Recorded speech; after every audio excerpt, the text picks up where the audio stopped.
Good morning, good afternoon, good evening, at whatever time you're watching us on YouTube and WWDBTV on Roku. And you can catch us on See Us Now Staffing YouTube channels. We release one every single Friday at 3 p.m. So welcome to Business Matters. And today I have my friend with me, Paris Bayardo, and he's with Prime Cleaning Yes. Systems. I don't Yes. want to mess it up. Yes. Okay. And so I've known Paris for some time now. I want to say that we met back in, it was it 2015? 16. 2016. So we Yes. started Nevada Hispanic Business Group in January of 2015. And Mhm. through that organization, I know that that's the way we met. Yes. It was like a roundabout way. It was Mhm. actually through my father-in-law Yes. because he was working on a campaign Mhm. for Dean Heller. And he said, "You've got to meet this lady. Her name's Laura." And I was like, "Oh, yeah, yeah." That was, I was at a difficult, I mean, that time was very difficult for us, but it was something that meant a lot to him. So Mhm. I prioritized it, and look where we're at today. Yeah, and actually we met at an event because I met you through cell phone, right? Yes. And I said you got to come. I'm having an event with a supplier diversity director, right? I go, it's going to be a little round table type of event, and I'm pre-screening all the companies, and I want you to be one of them. And so you showed up, and then you land a contract. Okay, okay, but let's I gotta let's back tell up though. yeah, I gotta tell the audience like what that was like, because the night before I had worked like 16 hours straight. Mhm. Right? I had helped an uncle. He was cleaning with the link. He was doing a bunch of stuff with the link. I don't know if I'm supposed to say that, but he was. But he's since passed. Very good uncle of mine, good mentor. We were working together at a job. I was so tired that day, Laura. Mhm. I woke up that day and I said, I gotta go find something. I gotta go hunt today. That's literally what I Mhm. said. And I'm driving around and literally I get a phone call. You need to be here. And I literally had just set an appointment with a Class A building, and I said to myself, I can't miss this appointment. Like, I Mhm. gotta go to this appointment. And I talked to Lisa, my wife, about it. She said, "You better go to Laura's meeting." I was like, "Absolutely." So we go to Laura's meeting, and here we are. 8 years later, 7 years later, just like, wow, what a I know. catapult it was. And that's the power of networking, Mhm. right? The power of networking and connecting the dots. Like, how fun and cool is that? And you must feel great when you see us walk around and you're like, I I love created those boys. no, I don't say I created them, but I was part of the journey. Yeah. And that's very rewarding for me. That Yeah. really is. But anyways, where are you from So originally? originally I'm from Texas. I'm a Texas boy. Yes. Yeah. Okay. Yeah. And I wear it loud and proud. In fact, my wife will tell you, I ordered this special birth certificate. It says, I am a Texan. It's giant too. It's like this big on my wall. Everything's big in Texas. I know. And it literally says, I am a Texan. Mhm. But I was born in Dallas, Texas. And shortly after we moved to El Paso, my dad was an entrepreneur. Mhm. So he never talked about it much. But Mhm. after so many years, we talked often. Just when I decided to do my own thing, right? Even at a young age, he would always remind me that you get that from me. Mhm. Uh, and I would just laugh and say, "Yeah, but you're a paramedic. Paramedics are amazing." And my dad has done some amazing things, but I never really understood everything he did to get to where he was. It Mhm. was very unappreciated until I went through the process myself, you know. So what brought you to Vegas then? Your My family dad. owned. So, really interesting. My dad was pulled out here to open a recycling business. And him and my mom were really efficient in creating these recycling businesses, and they had done it in Texas. Okay. And um, he had earned his way into the spot of sweat equity. And the deal was, move your family to Las Vegas, Mhm. and we'll give you some sweat equity in this business. So my mom and my dad busted their hump, but they never saw it. Mm. Yeah.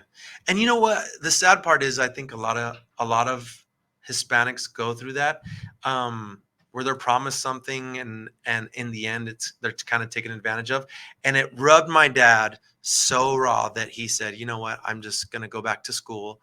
And he became a paramedic and works for Henderson Fire and has changed and Nice. affected so many people's lives. Mhm. Um, and as I got older, I began to understand all that sacrifice that him and my mom did, moving their family to Vegas. I mean, they knew nothing of Vegas. It was really on a promise, on a whim, like, let's go try to make it happen. And when it didn't happen, how they rebounded was very impactful, you know?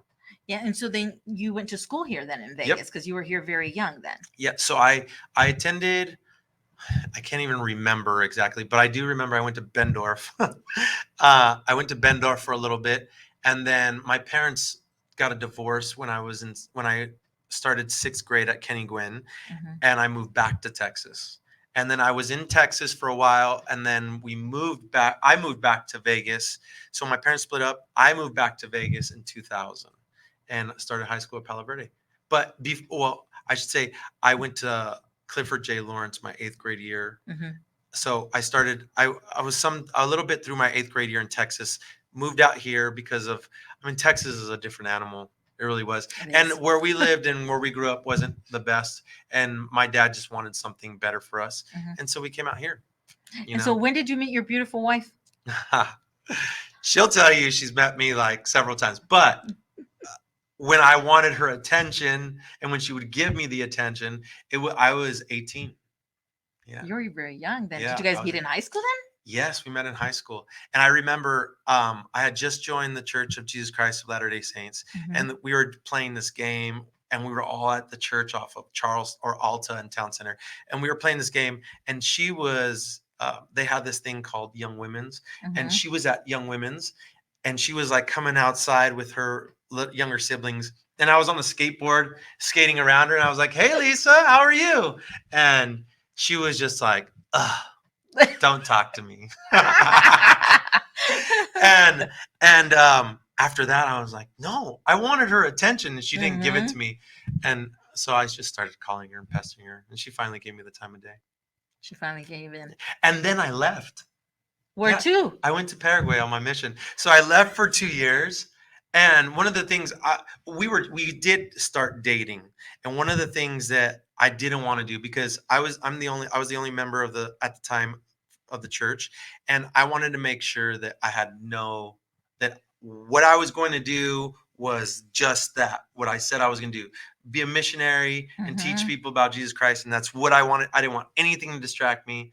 And I let her know, and she said the same thing. She said, I'm going to go to college. I don't want a boyfriend. And so we decided to just write each other as friends. Okay. And the entire 2 years, she wrote me as just a friend, and the same thing. But, it's funny how the act of picking up a pen and writing a letter one time is really easy, right? Mhm. But doing it 2 years straight there's something to It's say work. about that. And it's not just like a paragraph. These are pages, because it would take months for me to get a letter from the States. So I would get a letter, and then 60 days later, it would be 60 days later. So Mhm. whatever she was sharing with me was already 60 days old. Wow. And so 2 then months old. and I would respond.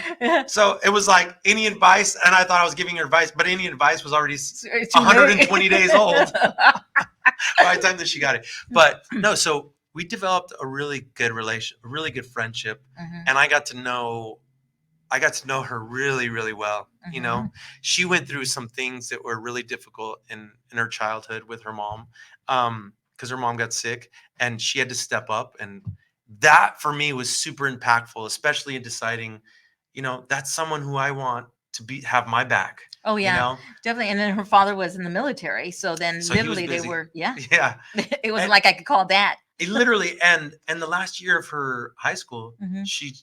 her dad went full time, and off to her senior year, she goes to a school she's never been to. Oh wow. Yeah. And so I'll let her tell that story, because that really, I feel like that shaped exactly who she was becoming too. Mhm. Um, and so when I got back from my mission, I remember calling her. She was the first person I called besides my parents. I was like, she's my best friend. Like, she's the only Yeah. person I really know, you Mhm. know? And I called her, and she was like, hello. And I said, hey, Lisa. First of all, my English was terrible. Yeah, it was really bad. And I said, hey, Lisa. And she said, is this Paris? I go, yes. And then it was just like silent. I was like, Lisa? And she's like, yeah, I'm here. I'm just shocked you're calling me. And Mhm. it was the most awkward phone conversation. But here I hadn't had that type of interaction with anybody that I cared about for Mhm. 2 years.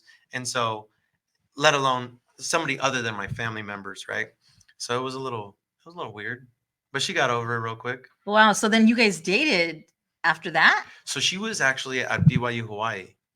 So while she was there, she doesn't say it, but I know she was dating other people, which I'm fine with, right? And I was Hmm. going on dates too, Laura. But you know what's funny is I would go on these dates and I would call her and I'd be like, "Yeah, I just went on this date," and I would tell her all about the date, and she would just listen.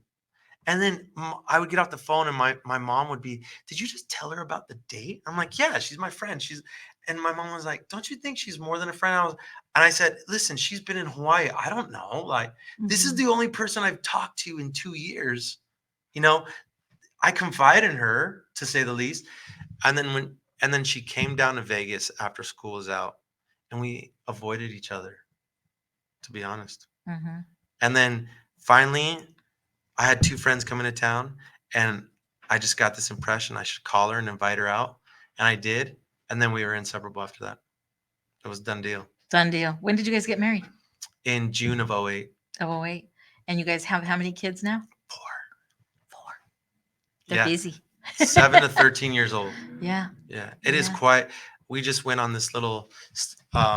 We went up to Flagstaff just recently, and it's funny to see how big my kids have gotten. Mhm. Time flies by so Oh, fast. yeah. Yeah, they grow up so Laura, fast. even think about like the day that we first met. Mhm. Every day, even getting ready for today, I sat there and thought to myself, I can't believe it's been that long. Mhm. 7 years, like Right. longer than that, 8 years. It's been 8 years, and that blows my mind. Oh, I know. I'm thinking like, man, my business has been in business October the 24th for 10 years. Like, how did I get there? And I pivoting all the way, but shoot, Oh my gosh. I'm still alive. Thank God. Yeah, we taught basketball players how to pivot the correct way. We've dealt with, I mean, everything from making transitions during the COVID phase Oh, to yeah. post-COVID and even pre-COVID. Everything was just moving and then stopped. Mhm. And for Vegas, we rely heavily on the strip, Oh, you yes. know? Yeah. And when the strip decided to shut it all down, and they had to, right? It affected our whole economy out here. And it was a little rough. But I will say that there were some classes you put me on, right? One Mhm. of them was the Emerging Leaders Program. Oh, I love You that class. forced me. Yeah, SBA. do you remember Yeah. this? Yes. You said you You are got taking it. this You're class, taking the class. and you signed me up, and you said, Paris, you got to go to it. And it is, anytime anybody ever asked me what type of education could I do, like a post class? What did you do? I said, you need to get with the SBA. Mhm. I know they don't have the Emerging Leaders No, Program but it's a anymore. Thrive. It's Yeah. Thrive, but it's still the same program, just a Yeah. little more techy. Yeah, it needs to be techy. Yes, Yeah, yeah. Yeah. back when we were doing it. But that program catapulted our business tenfold. Like Wow. how much the time that I spent going to those classes, because it was hard, right? Mhm. It was every week. It was a couple times a week. You had to be there. But the work that you put in, Because you're working on your business and not not in in it. it. And so it prepares you to be able to pivot, right? But you are a natural entrepreneur. Oh You yeah. are. You're hyper as heck. We have a lot in common. It takes us a lot to just sit down right now and just have a civilized conversation. Everybody's gonna notice, like, he's spinning in his chair the whole time. Listen, they gave me a spinny chair. No, but we'll be right back. We're going to go to commercial. We'll be right back with more of Paris Bayardo, and he'll tell us how he started his business.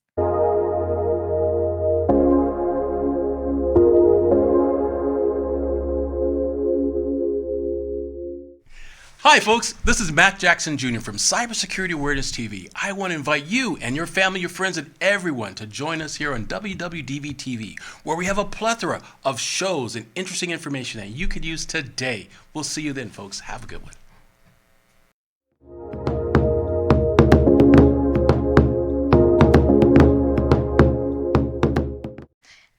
Introducing See Us Now Staffing, led by yours truly, Laura Nowlin. As the founder and president, I bring over 17 years of expertise in sourcing for talent, building winning teams of professionals, marketing, and workforce development. At See Us Now Staffing, we're not just a staffing agency. We're your strategic partner in building a winning team of professionals for your business. My passion for community service extends to connecting entrepreneurs with local resources. Recognized by the Small Business Administration as the 2022 Nevada Family-Owned Business of the Year, we're not just changing the workforce landscape, we're defining it. Well, thank you for staying with us with Business Matters. And here I am with Paris Bayardo. And now you're going to be able to share the story of how did you start your business? What made you start janitorial business? Well, this is our big story behind this. In 2011, my brother-in-law and I started, I actually come from healthcare. Like my wife and I have owned homes for the elderly. We've owned a few hospices here in town. And that was kind of our business at the time. And we started these elderly care homes, and my brother-in-law was a partner.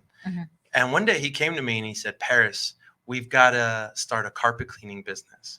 And I said, a carpet cleaning business? He said, yes, we got to do it. So we met with a few people and I was sold on it. I was like, carpet cleaning. And I didn't have the bandwidth to do it though. So my brother-in-law said, you know what, I'll run it. You invest the money, I'll run it. We'll go and help me. And I was absolutely, well, I'll help. And it kind of just stayed as a carpet cleaning business, to be honest. And when we sold our hospice in 2016, our shares in the hospice. We only owned a small share of the hospice. And when we sold them, well, it wasn't technically a sale. We were pushed out. Okay, that happens sometimes. Same thing that happened to my dad. Like they tried to not pay me my money, and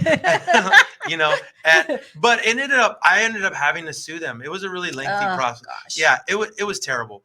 But what it did, sometimes you got to walk through darkness to find light, right? And I truly believe that. And if you want clarity in your life, sometimes you got to do hard things. And for us, I was sitting there and I said, Lisa, we're going to move to Phoenix. Like we could start the hospice in Phoenix. I have contacts out there. I had a good friend that lived out there that was in healthcare. And she said, no. She's like, you own 50% of this cleaning company.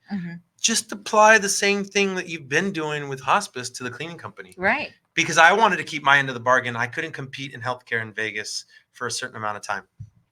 And so I said, okay, let's give it a shot. Okay. Oh, it was terrible. Laura, partners are hard. I love them, and we're still partners. But I did walk into, I mean, it wasn't doing anything. It was just there, and he was having to provide for his family too, and he had another job where most of his time was going, and so when I stepped in, I knew there was change that had to happen. Yeah, and sometimes you got to affect that change in order for things to move forward. Because if you don't, it's detrimental to the business. And sometimes emotions and feelings have to be put aside. Oh, definitely have to put aside. Yeah, they've got to be put aside, and you've got to treat your business as something that you're a steward over. And when you do that, that's when you're able to make really critical decisions. Well, then we decided to do that. I let him know this is what we're doing. He was fine with it, and we moved forward. And the minute that I started operating, the minute I decided I didn't want to compete with every carpet cleaner in Vegas. Yeah, I didn't want to do it. So I went and studied as much as I can on marble polishing, as much as I can, and marble and marble and marble. And I learned as much as I could learn, as much as what was available on the internet. Now there's much, much more. And we continue to develop and move forward with our marble enterprise because all of this opportunity, and I saw a nice big blue ocean and we took advantage of it. So I sat down with him and I said, listen, this is the direction I'm going. So you either need to jump in the boat with me and start paddling or we got to part ways here. Well, he jumped in the boat. Good. Yeah, did he end up leaving his job? Yes. Which, listen, and I'm a firm believer that you eat with people that are willing to starve with you, Right. right? And when he said, I'm willing to starve with you, I said, let's go, Right. you know? And after that, I met you. And all this networking and all this. And then next thing you know, we get put in front of a person. And it was so funny the way he started that meeting. He said, I love doing these, but nothing really comes of these meetings. Do you remember him saying that? And I was sitting there and I was itching. I was like, I know you need me. I know you need me. Because I knew what the market was like at the time. Mhm. I knew the landscape of what was happening because of my people. My people were telling me stuff. Mhm. And we move forward. We get to me. And I stand up and I say his name and I said, I can help you. And I share with him exactly what we do. And he said, do you remember? He goes, this never happens in these meetings, guys, but I need to meet with him. And what's funny is then after he sent me an email, hey, can you connect me with the one that does the flooring? I said, yeah. Oh, it's Paris. And he's like, no.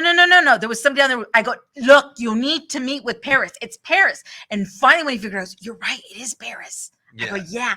And you landed that contract and it just changed everything. Completely our trajectory. And shortly after that, we start the Emerging Leaders Program. And we said, you know what, we want to go. I remember sitting in the Emerging Leaders Program and saying, I wanted to get my business to this number and this level.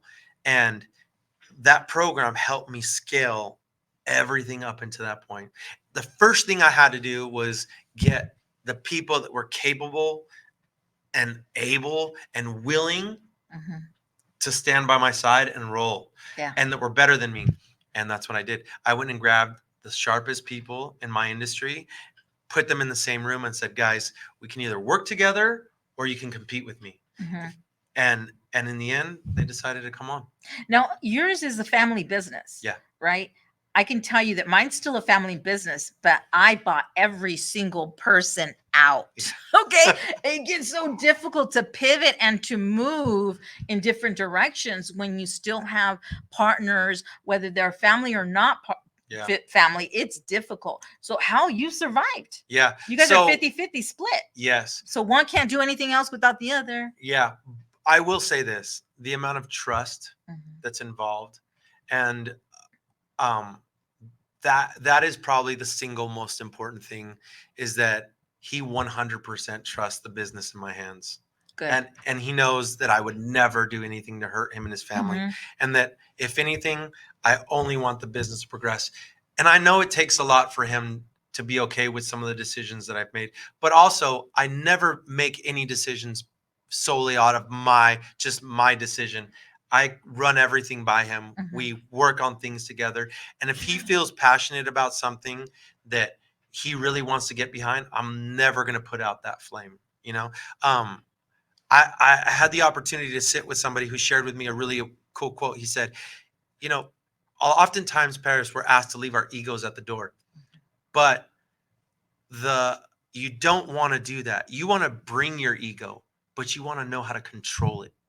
And when you know how to control the ego, then you can make things work, and then you can grow things and become even greater. And we both do a really good job at checking our ego. Every now and then it gets a little out of hand. We get a little, we have our arguments. 100%. And to be fair, I have a lot of family that work with us too. A lot of family. Everything from bookkeeping all the way down to, management, and even people that are working, on the front line. We've done a lot. Some of them have worked out really well. Others haven't, but there is an expectation set right when they walk in. You got to work harder than everybody else. Exactly. And never, ever do I ever want to be criticized as favoring family over everybody else. And they all got to go through the same process we all went through. So I have a really good working relationship with my daughter, who's our VP of operations. She is my no person, right? So who's your no person? Because I know with our personality, we can start a new venture every day if you let us, right? And so you have to have someone who you bounce things back with that say, stop, no, you can't do that. At least not right now. Or, ooh, that's a really good idea. Let me show you how to get there. Yeah. Right? So who's your no person? My finance. My mom. Your mom. She still says no to me. No, she keeps both both my brother-in-law and I in line 100%. Good. You know, Good. because there are times where I want to make a change, Mhm. and she'll slow it down. She sees where I'm going. She understands us really well. She sees where the bus is going, but she makes it more of a strategic way of Mhm. getting there rather than I just like to vroom right to where I'm going, you know? Yeah. Yeah.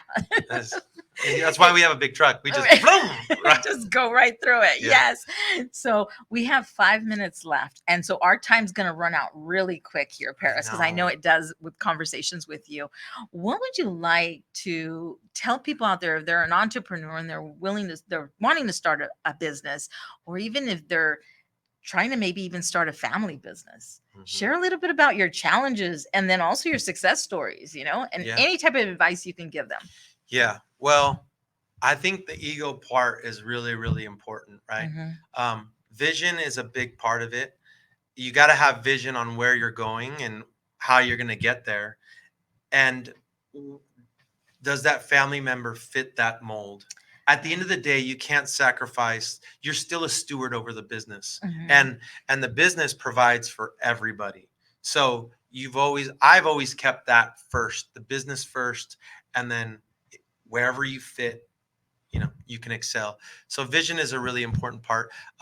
Clarity. I think a lot of times people seek clarity Mhm. in general, but it's really hard to attain clarity. And I think it's this moving object.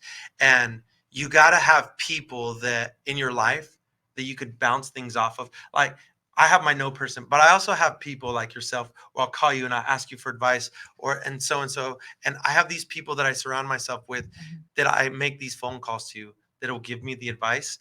And usually it's right where I'm like, I knew I should have done that. That's what I should do, you Mhm. know? And a lot of that's for just personal confirmation. Like I'm making the right decision in that approach. Um, but expectations, I cannot enforce that is accountability and expectations where helping people understand where they can get to. I had a cousin who one day called. Mhm. I know I'm going to go over my time, but No, listen, no, this is a you're really fine. Go. important story. Yeah. I had a cousin that called me one day and said, "Hey, do you need help?" I said, "Yes, I need lots of help." He's, "Well, if I come out there, will you give me a job?" I said, "Absolutely. Just let me know when you're coming out here." Okay. This was on Friday night. Mhm. Sunday morning, Lisa and I get a phone call. "Hey, I'm at the airport. Can you come pick me up?" Mind you, we have 4 kids in a 2,000 square foot house with 3 bedrooms, and I'm like, where am I going to house my cousin? Mhm. You know, and Lisa, she could have said no. Yeah. We need to find him a place. He needs to find a place. Instead, she was like, let's bring him in, and he went from whatever was happening in Texas to one of our GMs. Yeah. Awesome. No, that's Yeah, a really good story because you have also your brother working for you my as brother. well. Another success story. Yeah. Listen, he He's a came. bidder, right? Yes.